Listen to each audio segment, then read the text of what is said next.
Yeah, good afternoon, everybody. It's KB5MIQ Big Boy. Thought we'd do a little short video this week. Man, I have horrible luck when it comes to field day ops. We had planned to do field day, arboreal field day last spring or summer, and had a death in the family, and I couldn't make it.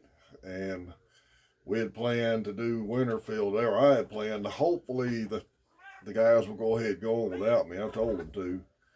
But I had planned to do Winterfield Day, go out Friday night and stay till Saturday evening. And wife and I popped positive for the Rona this morning. So we're under a 5-day quarantine. I think we're both going to be all right. Got some medicine in us, but that's a new world we live in anyway. So if I'm on the air on Winterfield Day, it'll be from the house. So, and I do plan to try to get on the air some that day. Well, we got a new ham on our nightly roundtable. KI5TKY. Tim has joined us. Finally got his ticket. He's the guy that got into the shortwave receivers, and he built the 10-meter dipole Jeff built, and he's on the air now. We're glad to have him in there with us. A couple of subjects we're going to cover today. Appreciate everybody who sends me questions in. I had an email question come in. I hope I answered it to suit the guy. He had asking about the length of a ground wire and location of where he had his shack at, and I had to give him the best answer I could come up with, and that's what I thought it would be best for him. I found 3 topics here we'll touch on for a little bit. I don't feel like talking real long today. One in particular, guy made a post. Just worked Kenya on 20 at 65 watts with a G5 RV at 35 feet from Michigan, but I can't work Ohio 70 miles away. That's characteristic of HF radio. Just one thing you will never explain to people who don't understand radio is how you can be talking to Australia and can't talk to Dallas. But that's just one of the things you learn in this hobby, how propagation works. Different bands for different times of day and when different areas of what you're going to be operating with. You know, we do our 10-meter round table, horizontal polarized antennas during the novice section, and a lot of time we have a lot of the bands open, we have a lot of check-ins. So that's just radio operators will understand that, but non-radio operators, you'll never make them understand. I had that same problem in the military. We had a field operation about 75 miles from a home base, and I never could make the head shed understand why you could not stay up with HF radio that far. Well, turn the amp on. So they're thinking, well, the amp ain't going to help that much, but I don't have enough rank to convince them of it, so I'd turn the amp on, but it didn't do any good. That's just part of radio. I think, and I've covered this in an earlier video, I think the military made a mistake years ago. I know in World War II, if you had a ham license when you joined the military, you got put right in communications. And I think they made a mistake by not still giving some credence to ham operators. I'll give you a good example of it.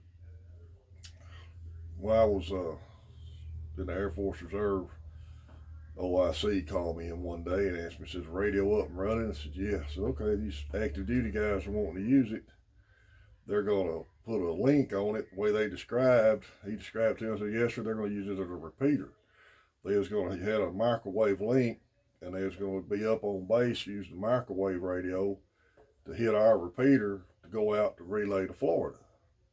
And the antenna we had up was a 7 through 30 megahertz log periodic. Worked great. Well, it just so happened they was going to do that on a Friday for the next drill. I got a call at, excuse me, about 10 o'clock that morning. Colonel said, something's wrong with the radio. We need you to come in if you can. I said, all right, sir. So I jumped up and got uniform on, went on over there. Walked in there. They done blowed 2 cards in my Harris Pacer Bounce HF radio. And these active duty comm guys were sitting there scratching their heads, staring at it. And I walk in the door. Bear in mind, I'm the lowest ranking guy in the room, and I was still E5 at the time. And I said, what's wrong? I said, well, it's blowing a card every time it transmits. And I looked at the frequency, and they had a 3 megahertz frequency on there. I said, is that the frequency y'all are trying to transmit on? Yeah. I said, dude, that antenna ain't resonant below 7 megahertz. That frequency's too low. Oh, we just saw it was so big, we thought it would work. We got a 5 megahertz frequency. That won't work either. Well, if they ever believe me or not, that was active duty. So, one of the things you learn in this hobby is how it propagates. That's just part of it. Here's another question. I'm sure this question's been asked 100 times, but here goes. I'm new to ham.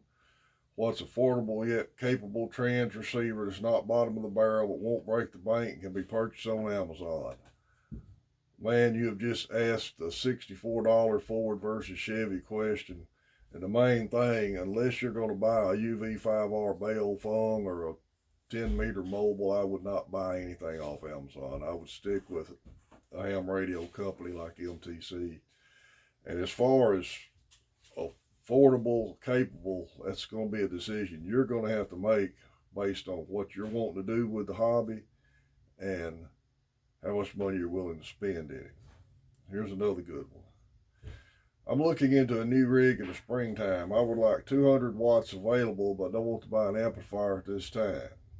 He gives a bunch of other stuff. Probably, and evidently cost is not an issue with this guy. Well, gets back to like talking about those using that radio for 65 miles, turning the amp on. 100 watts versus 200 watts is not going to make that much difference in transmission. You need to spend a typical 100 watt radio will work fine. Just need good feed line and good antenna to go with it. I'm going to keep this kind of short today. Remember Vern 6, KV5 SIX, he'll be on Pota this weekend on Winterfield Day, so y'all look for him on Pota. W5DLX, KI5, TKY, and WD5HKV hopefully will be on the air on Pota this weekend. I don't know if they'll go to the field and operate or not. I won't be with them.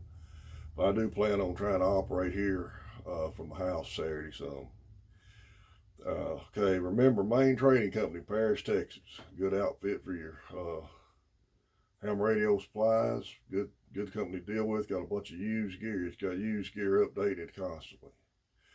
Remember your ham pages, 4 States Amateur Radio, Cowtown Amateur Radio, Dallas Amateur Radio, Shreveport Amateur Radio, Irving Amateur Radio Club, I believe is the name of the page. I'm not sure, but I know they've got a ham fest coming up in March. I'll post their thing at the end of this. Facebook pages, Ham Radio Flea Market Trading Post, Amateur Radio Elmers, Texas Amateur Ham Radio. Remember, we still do our roundtable on Mondays, Tuesdays, Thursdays, Friday nights, and I'm going to try to get in here tonight for a while at 7:30 Central Standard Time on channel 28450. Unless the band's over, then we're liable to be up on 470 because there's usually a couple of nets in that area. Appreciate anybody here to check in with us. My email's on my QRZ page, KB5MIQ is my call. Appreciate everybody who's subscribed to the channel.